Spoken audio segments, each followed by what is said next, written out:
Das Leben in Praforte. In Borgo Praforte lebten zahlreiche patriarchalische Familien, bestehend aus Urgroßeltern, Großeltern, Eltern und Kindern. Die Solidarität zwischen den Generationen und den Familien gab jedem Bewohner eine aktive Rolle.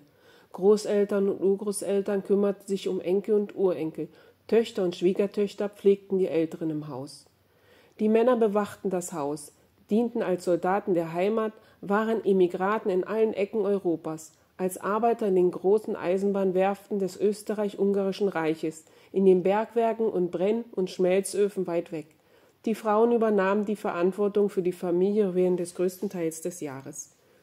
Die Solidarität im Dorf war entscheidend, jeder half jedem. Eine lebendige Gemeinschaft, Praforte, die zu Beginn des 20. Jahrhunderts mit der Kirche, dem Friedhof und der Molkerei sich selbst versorgte. Es fehlte an Mais für die Polenta, aber der Tausch mit den Leuten des unteren Tals erfüllte ihre Bedürfnisse.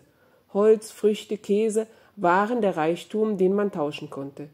Die spontane Architektur des Dorfes wurde mit lokalen Ressourcen wie Stein und Holz von den geschickten Händen der Maurer, Steinmetze und Tischler realisiert, die ihre Fähigkeiten während der langen Jahre der Immigration erworben haben.